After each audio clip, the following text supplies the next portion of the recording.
1988, 4 to 5 years old. This year started out with me getting very interested in trains. I remember it all started out when I turned 4. My dad bought me a Brio train set at a local toy store. I remember coming home and my mom and my sister sipping apple juice waiting for me in the kitchen. They both smiled at me. They both smiled at me with amazement, and I felt like I did something wonderful. For a moment, I felt like my dad got me that train because I was special in some way. I felt great, and when I played with this wooden Brio train set, there was something about the train and the way the track was that fascinated me. I liked the feeling of putting that track together and making it go into different directions. Kind of like a puzzle that you choose to put together in your own way. It was kind of like that wind-up toy that was really beautiful with all those colors. A few days later, while playing with my wooden train set, perhaps it was actually the same day, I don't remember though, but I do remember my mom telling me we were going to go somewhere special. As I was putting the tracks together on my train set, I asked her, "What?" And it was an actual train. It was an actual train like the one I was playing with. She said it was a real one. The sound of real made this train seem more special than the one I was playing with. I went to a park called Edaville Railroad, and I rode a narrow gauge passenger train with a steam locomotive. I remember riding this train for the first time, and I knew exactly what it was. I remember the train pulling up and then stopping, and I was looking at it with awe.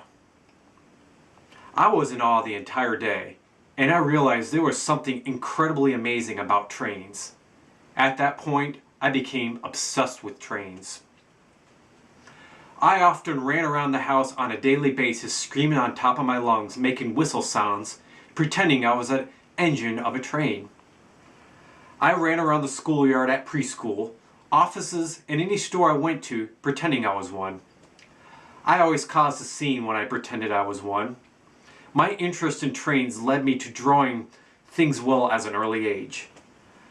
I used to think non-living things, such as a train engine, were living too, almost like a dragon or a horse. I wanted to be a living train who lived and breathed steam and had my face in front of the boiler like the ones you see in books. I didn't want to just be a little boy. I had trouble liking myself. I thought I was an ugly person, and I didn't know why. I thought I was different, less fortunate, less lucky for some reason, less deserving, and that the normal routine of life would alter in my presence. It was like I had some kind of force that caused life to change and be different around me than it did with other people. I didn't understand at the time why I felt that way about myself, but I think it was because my older sister and her friend innocently teased me. I don't think they meant any harm by the way they teased me, but I think I took it literally and personally. My parents used to also be somewhat irresponsible sometimes. They used to leave me in the car when they went into places for a minute, and this made me feel like I was left out and not good enough to participate in whatever activity they were doing. One time my dad and my sister found a burnt building, and they decided to go out of the car and look at it.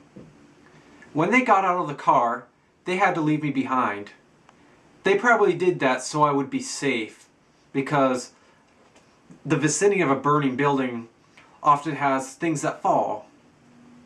But I thought they were deliberately doing it because I was different. One time I was on vacation with my extended family, and my uncles pulled us on an inner tube down the river. He drove a speedboat and pulled a bunch of inner tubes, and we all rode on it. I had so much fun floating on one of the tubes that included me, my sister, and 3 of my cousins. While being pulled, I really enjoyed the feeling of being part of the fun.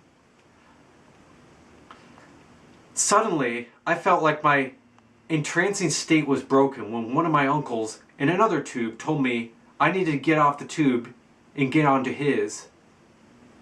I think, from what I recall, I think maybe it was because there's too many people on the tube, and so removing me might make the tube float better. I don't know. But for some reason, I did not feel surprised I had to be taken off the tube away from everybody else. When he picked me up out of the tube, he had to let go of the rope that was connected to the boat. Everyone on the tube proceeded, and me and my uncle got left behind. I got extremely upset and started crying hysterically because I thought for some reason I had to get off because I wasn't good enough to participate in the caravan of fun with everybody else.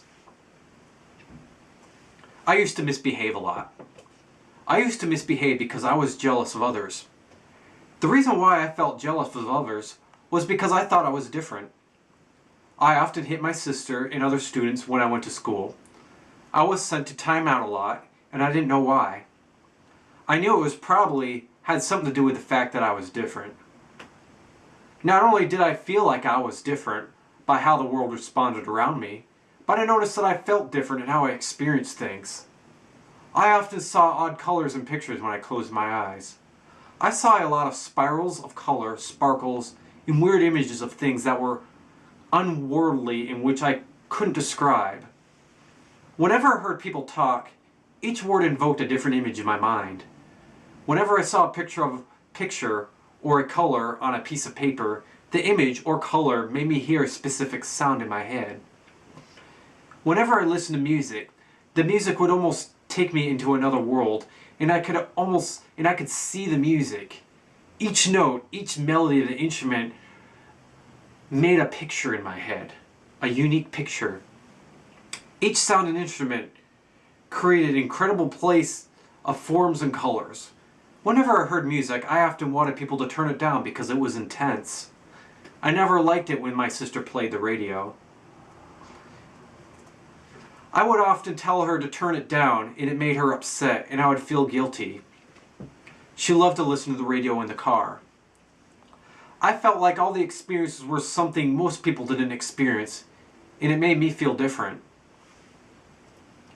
I used to get really curious whenever I saw pathways, railroad tracks, or tunnels where the ending could not be seen. I used to get curious about such things because I used to think if I didn't see the ending of things, I used to think they went on forever. Things that went on forever used to fascinate me, big time. There was something about things that went on forever that was just really intriguing. And it was almost like I needed to do, even though I thought it went on forever, I had to explore it. I remember watching the movie Caddyshack and seeing the scene of the golf ball falling into the hole. I used to think the hole went down forever. I believed the sky went upward forever, and it used to fascinate me. I thought the world was flat, and it would go on forever in every direction, and when the sun went down, it went into a hole. Sunsets used to scare me a lot because I thought the colors were so vibrant and intense. Power lines used to also scare me for some reason. My mom used to take me to Edaville Railroad a lot, and when driving there, I remember seeing power lines and a large substation. The way the insulators on the power lines and substations looked used to scare me. I thought they looked really strange. I was afraid to see one up close. I thought if I saw an insulator up close, I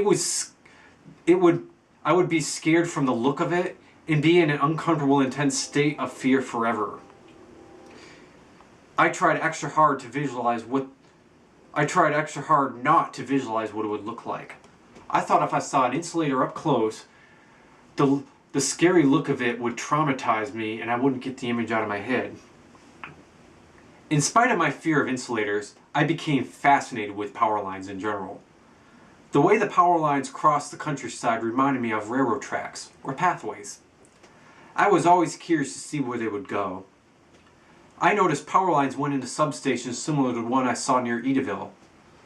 Whenever I followed power lines while riding in my car, It gave me a very intense feeling like watching the climatic ending of a good movie. And it gave me goosebumps, especially when it terminated into a substation. I started drawing many pictures of power lines a lot, and people would often wonder what was going through my head. Whenever I saw animals, I often became jealous. I often wished I was certain animals because I thought certain animals looked beautiful. I really loved animals like cats and dogs because of their tails, for example. I liked birds because because of their pretty wings. I wished I could be like them and not a little boy. I cut a tail off my sister's gerbil one time because I was jealous of how it looked beautiful, and I knew I couldn't be one. My mom and my sister shockingly saw me cut the tail off the gerbil and didn't know what to do. My sister was extremely upset and took the gerbil to a vet to put it to sleep. I think my sister started to resent me at that point. Whenever my sister had friends over, they said mean things to me like brat, dirty, ugly, retarded, and evil. They often didn't let me play with them when I wanted to. They often held the door shut in their room and wouldn't let me in. At the time I didn't understand why, but I think it was because I did things like cut tails off the gerbil and just was awkward, I guess. I remember my family taking me to the doctors. At that time, I thought I was getting a simple checkup, but I didn't know why I was there. I was the only one getting one, unlike the last time where both me and my sister got one. I noticed my parents talking extensively about me to the doctor. I don't remember exactly what they said, but I didn't understand everything, but I knew they weren't saying good things about me. Something about what they said kind of made me feel, again, different and not as beautiful as other people and animals. The doctor took some tests to test my intellectual abilities. According to what I heard later in my life, the doctor showed my parents that the test results, and he said that I was so seriously handicapped mentally that I would probably have to be institutionalized. My parents felt very sad.